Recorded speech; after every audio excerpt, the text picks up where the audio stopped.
नफरती एजेंडे के साथ क्या भारत जोड़ने की बात करी जाएगी?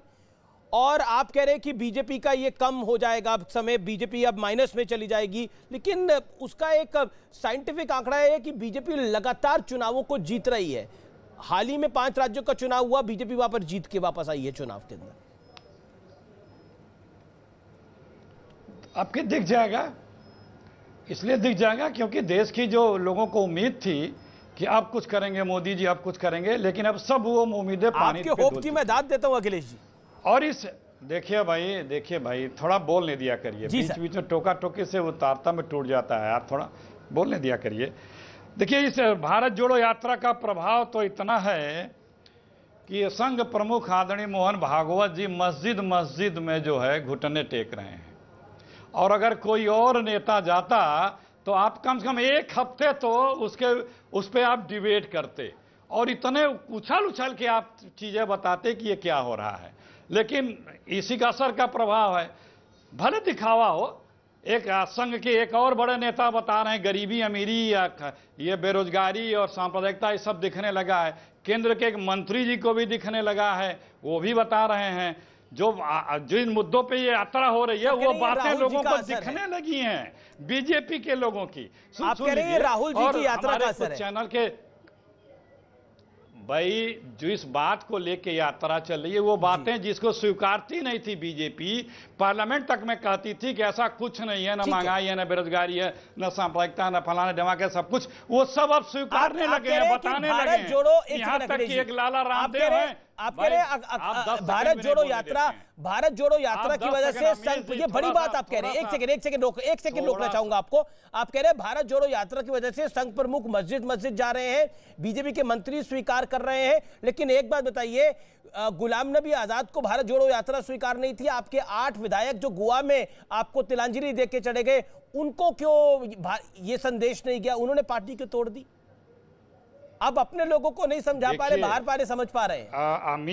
अमीर जी थोड़ा पेचीदा सवाल है, अगर जवाब दे पाए जैसे कुछ। हाँ जी, आप जैसे कुछ हमारे भाई पत्रकार और बीजेपी आरएसएस जिस दिन हमारी तारीफ करने लगेगी ना, उसी दिन हमारे बड़ा चिंता होने लगेगा कि हमें कुछ कमी आ गई है क्या। आप हमारी आलोचना करते हैं, ये हमारे लिए एक तरह से है कि हम इससे ऊर्जा पाते हैं कि इन चीजों से हम कामयाब हैं, हम सफलता की तरफ बढ़ रहे हैं, तभी तो हमारी 8 विधायक का कांग्रेस छोड़ना सफलता है। सुनिए एक मिनट प्लीज, बोलने दीजिए भाई। अरे 8 विधायकों का कांग्रेस छोड़ना सफलता की नहीं दे रहे हैं। अरे मैं बता ही तो रहा हूं जी, आप बोलने नहीं देते, बता ही तो रहा हूं। मैंने कहा कि एक लाला, हे भगवान, आप डिस्टर्ब कर रहे हैं, मैं कहां बोल पा रहा हूं, आप तो खाली डिस्टर्ब कर रहे हैं। एक लाला रामदेव जी हैं, उनकी भी भाषा बदल गई है। कई चैनल हैं जो अपनी सर्वे दिखा रहे हैं, बता रहे हैं कि कांग्रेस बहुत आगे बढ़ रही है, राहुल जी बहुत आगे।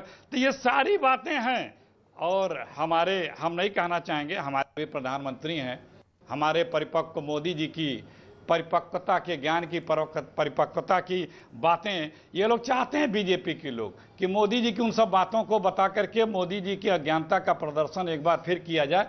लेकिन मैं गिना सकता हूं, अगर ये कहेंगे भाटिया, तो 50 मेरे पास उसकी जानकारियां हैं, गोबर से, गटर से, गैस से लगाए, और राडार को किस तरह से बादलों, फाइटर प्लेन को, वो सब बता सकता हूं। लेकिन ये कोई मुद्दे की बात नहीं है। ठीक है, एक सेकंड, बिल्कुल। उसके बाद अब मैं डिबेट को ओपन कर लेता हूं, लेकिन 40 second Gaurav Bhatia, you rebut, then Shubhrashtra. Gaurav Bhatia.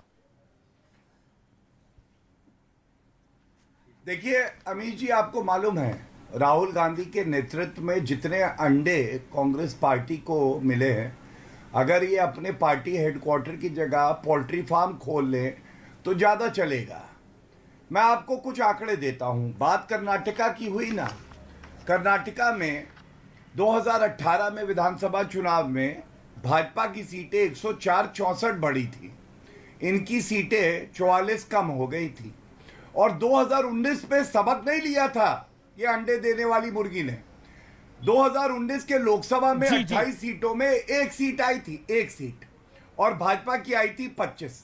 फिर आए विधानसभा चुनाव, 5 प्रदेशों में, एक में इनकी सरकार थी, पंजाब में। पंजाब में क्या हश्र हुआ हमने देखा। और 4 प्रदेशों में हमारी सरकार थी, भाजपा ने चारों प्रदेशों में सरकार बनाई, उत्तर प्रदेश में कीर्तिमान बनाया, उत्तराखंड में दोबारा सरकार आई जो कि पहले कभी नहीं हुआ था। और सबसे बड़ी बात है, दिल्ली के 4 चुनाव, 2 विधानसभा 2 लोकसभा, इनके आए अंडे, पश्चिम बंगाल में इनका आया अंडा। अरे इतने अंडे देते हैं और उसके बाद आके यहाँ ज्ञान देते हैं। ठीक है, ये काफी इंटरेस्टिंग डेटा आप थ्रो कर रहे हैं। एक सेकंड, काफी इंटरेस्टिंग डेटा आप थ्रो कर रहे हैं, एक सेकंड। लेकिन मेरा सवाल अखिलेश जी आपसे है, गौरव भाटिया की बात का जवाब दीजिए, 40 सेकंड का वक्त आपके पास है। देन सुब्राष्ट्रा, क्या आपको लगता नहीं है कि आप बीजेपी की हार पे सेलिब्रेट करते हैं? अगर बंगाल में बीजेपी 3 से 77 पे गई तो आप सेलिब्रेट कर रहे थे कि देखिए बीजेपी की सरकार नहीं बनी, लेकिन आपका 0 आया था। अब उस बच्चे का क्या करिएगा जो खुद तो फेल हो रहा है, लेकिन वो कह रहा है कि जो मेरा दुश्मन है वो फर्स्ट नहीं आया, वो सेकंड आया? क्या करिएगा? क्या आपको लगता नहीं है आपका टारगेट गलत है? हमें आप दिल्ली सेलिब्रेट कर रहे थे, आम आदमी पार्टी आपको पंजाब में भी खा गई। अब बीच हो गया, मैं बोलूं ना जी। देखिए अमित जी 2014 के पहले का दिन अपना भूल रहे हैं बीजेपी वाले, कितने पे रहा करते थे। और ये बता रहे हैं हमारी कमजोरी। इनका तो कोई अलायंस पार्टनर इनके साथ नहीं बचा, इनका तो कोई अलायंस पार्टनर भी हिंदुस्तान में इनके साथ नहीं बचा। जो ट्रेडिशनल भी हुआ करते थे, जब उनको ये समाप्त करने की कोशिश करने लगे तो इनकी तो विशेषण इतनी कि कोई नहीं इनके साथ है। लेकिन आप क्यों सेलिब्रेट करते हैं? तमाम जो मिनिस्टर्स हैं, फिर वही बात भाई, चिंता ना मत करिए, मई 24 में हम लोग सेलिब्रेट करेंगे लाल किले से। क्योंकि इस देश को दिया क्या मोदी जी ने?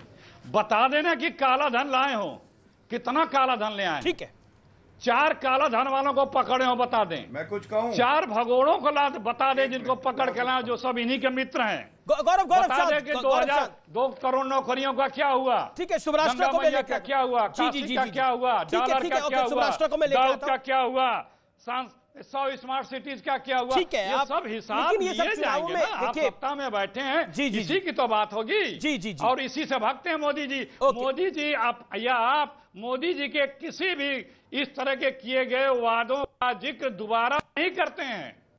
क्यों नहीं करते हैं? क्योंकि पता है कि ये जो इनके वादे हैं ये सिर्फ जुमले हैं। ठीक है, तो जुमलों का क्या जिक्र करना? ओके।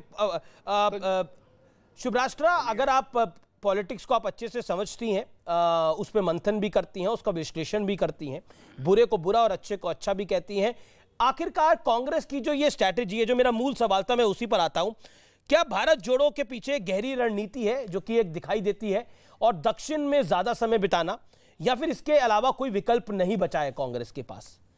क्योंकि हमारे पास तो खबर यह भी है कि गुजरात में अभी तक कांग्रेस का कोई भी बड़ा नेता, खासतौर पर राहुल गांधी हो जाए या फिर मैडम गांधी हो या फिर प्रियंका वाड्रा हो, तीनों में से कोई नहीं गया है। जबकि नवरात्रि का बड़ा मौका रहता है, प्रियंका वाड्रा को वहां बुलाया भी गया लेकिन वो नहीं गई वहां पर।